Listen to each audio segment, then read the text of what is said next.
në kuptimin një të bëra publike, por siç veprojnë ambasadat përgjithsisht dhe përfaqësuesit e tyre duke dhënë mesazhe dhe si tillë nuk është e pamundur që mos kenë përcjellje të tilla, por që fakti që protestat kanë arrit një jetëgjatësi, kanë gjetje honë edhe mediat ndërkombëtare, të cilët kanë reflektuar sikundë edhe qëndrimet edhe institucioneve të Bashkimit Evropian përmes rezolutave apo për mbështetjes së hapur me prezencën e tyre të eurodeputetëve këtu nga gjithë spektri politik i Bashkimit Evropian tregon në një farë mënyrë që shqetësimin ato e kanë lexuar dhe ai ka bërë jehon dhe kjo po themi është një nga fitoret e kësaj proteste, në kuptimin ndërkombëtarizimit të saj, gjë e cila është parë edhe këtë mbështetje, që në farë mënyrë është diplomacia publike që zëvendëson ato diplomacinë tradicionale, dhe këto janë elemente të diplomacisë publike, në kuptimin e zërat publik të këtyre institucioneve, përfaqësuesit të Bashkimit Evropian, qoftë europarlamentar, qofshin përfaqësues të partive të ndryshme politike, në Evropë i kanë dhënë mbështetjen asaj edhe me prezencën e tyre, që tregon që faktori ndërkombëtar këtu e ka mbështet atë në sensin e mesazhit që ka përcjell, por që në linjën zyrtare përmes ambasadave ato janë të kujdesshëm në kuptimin e rujtjes dhe garantimit të parimit të mosndërhyrjes punë të brendshme, po sikundër nuk e shohin edhe stabilitetin dhe sigurinë dhe do vjen në balancë qëndrimi i tyre në raport me këto parime. E qartë, zyrezi nga ana tjetër mendoni se ka vullnet real politik nga kjo mazhorancë për të rishikuar ndoshta apo edhe anuluar projektet miliarda euro pra në Sazane dhe në Zvërnec, apo nga ana tjetër këto investime shihen nga qeveria si një mburoj gjeopolitike po i shuaj që ndoshta blen dhe heshtjen e ndërkombëtarëve?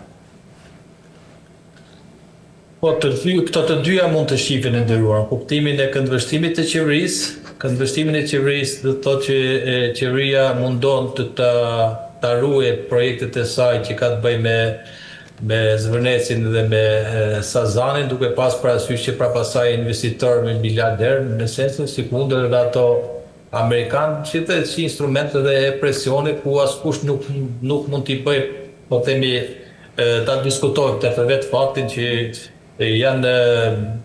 familjet më të fuqishme të botës. Dhe si ti unë planin personal e kam mbështet këtë idenë e kapitalit huaj përmes këtyre miliarderëve të cilët janë investime gjeopolitike dhe si tillë kjo është një qasje e qeverisës të cilët për ta justifiku vazhdimin e këtij projekti, por nga ana tjetër kuptohet është edhe një qëndrim tjetër i saj ku përballë presionit gjithnjë rritjet protestuesve dhe ndërkombëtarizimit të qeshjes dhe kërkesat e tyre është i detyruar që të reflektoj duke bërë edhe arnime, po themi edhe arnime që kanë bëjnë me përmbushjen e kërkesave të protestuesve për sa i përket respektimit standardet për mjedisin ato që kanë bëjnë me kapitullin 7 Bashkimit Evropian, pikërisht për zonat e mbrojtura për mjedisin, rujtjen e ekosistemit, dhe si tillë qeverisja ka një strategji, po themi, edhe amortizimit të protesta përmes reflektimit të saj,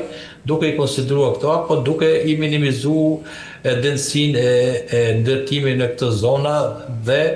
kërkon të ruajë edhe, po themi, imazhin e saj përballë kësaj situate. Është e dyanshme, është një reflektim i qeverisë përballë kërkesave të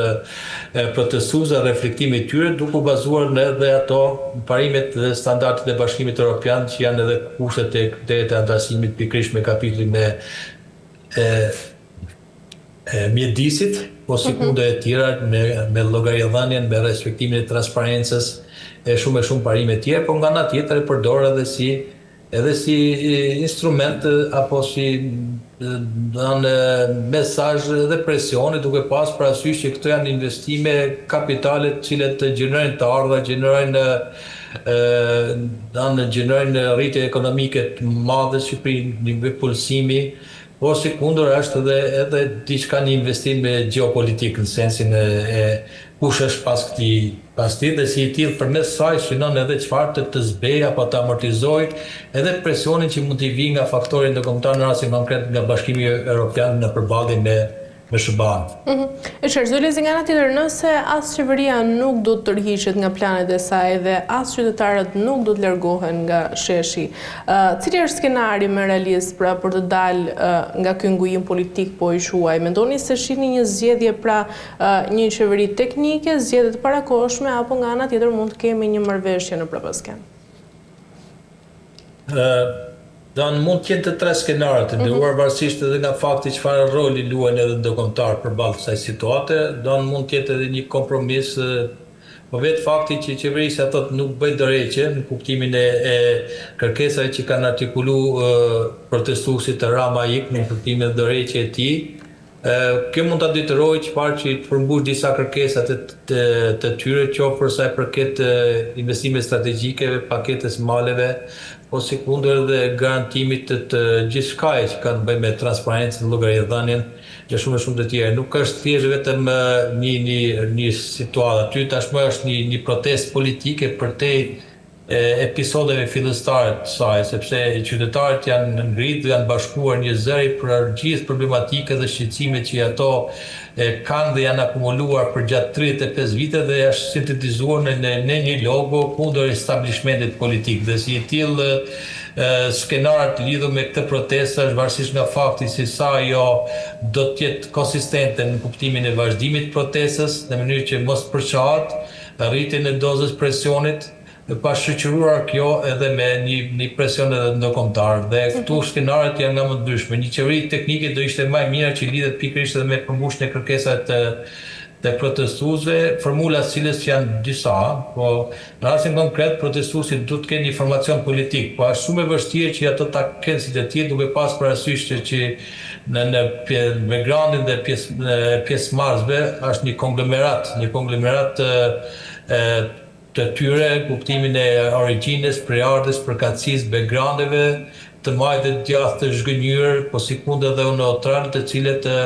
janë bërë bashkë të shtik në një situatë që e tillë kundër establishmentit politike. Kjo ka qenë qasja dhe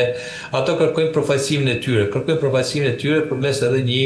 ndryshime kushtetuese, përmes ndryshimit ligjit të kodit zgjedhor apo edhe një qeverie teknike e cila do të kujdestare, të cilët do të marrë përsipër edhe këtë fazën tranzitore deri në zgjedhjet e ardhshme. Ndërsa që një skenar tjetër është që opozit merren vesh dhe të përmbushin kërkesat e protestuesve në kuptimin e këtyre ndryshimeve ligjore, por sekundër ato që kanë bëjnë me kodin zgjedhor. Dhe po kjo do të shihet si kompromituese në vështrimin e protestuesve, sepse ato kanë adresuar përgjegjësinë për gjithë establishmentin, pavarësisht se fakti që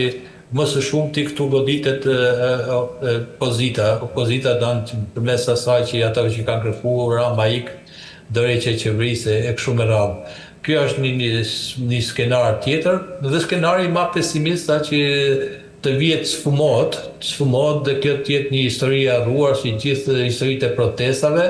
dhe madje do të ishte më e padëshueshme në kuptimin e aspiratave të qytetarëve dhe të popullit shqiptar, të cilët në këto 35 vite të tranzicionit kanë akumuluar gjithë pakënaqësitë e politikës në dy anë të saj, dhe si e tillë kjo do të ishte një humbje për Shqipërinë dhe për të gjithë ato të cilët shpresojnë për një vend të mirë, të begat, dhe kjo ishte një moment të cilët rrallë do përsëritet, por gjithë do të kujtohet gjithmonë për mirë dhe për forcën e karakterit që kanë shqiptarët për të ringritë, sepse për hir të vërtetës ka qenë një situatë apatie, dhe kjo protestë në dallim me gjithë protestat ka bërë historinë e vet, në sensin e asaj që ishte një protestë që u thirr nga qytetarët, jo nga forcat politike, as opozit, pavarësisht që mbështetet edhe nga opozita me të drejtë, sepse kazat e qytetarëve janë kazat e saj, të cilët i ka artikuluar më së miri për gjatë 13 viteve të opozitës saj, dhe në një farë mënyrë është rreshtuar në mbështetje dhe për krah, por që edhe ajo ka qenë parazlarguar në kuptimin e mos përfitimit si kapital politik, por që e ka mbështet për arsyet të cilët opozita bën opozitën pikërisht për këto kaza. Zolezi, për të mbyllur, ndërkaq shkurtimisht, pavarësisht se si do të mbyllet tashmë kjo histori, pra çfarë po ndryshon në shoqërinë shqiptare,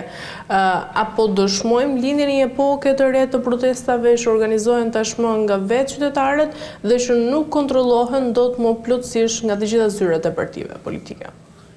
Po, ndërua është e vërtet kjo, do të thotë që ajo që po ndryshon është fakti që ju thatë, është një pyetje retorike, kjo e ka edhe përgjigjen brenda, do të thotë që këtë radhë qytetarët janë ato që i kanë thirrur, nuk në dallim me gjithë historinë e protestat, cilët e kanë thirrur partitë politike kryesisht, për sikundë ka një të veçantë që protestat po bëhen pjesë e qytetarisë, ADN-s së shoqërisë tonë, ku e cilët ato përballë një padrejtësie, përballë çështjeve të caktuara ato i bëjnë kaza kombëtare. Kemi parasysh qoftë kjo zvërnecit, ajo që ndodhi në Vlorë, po ashtu në Rion, po gjithandej protestat kanë qenë protestat të qytetarëve të cilët e kanë fituar besimin dhe mbështetjen edhe morale. Dhe kjo është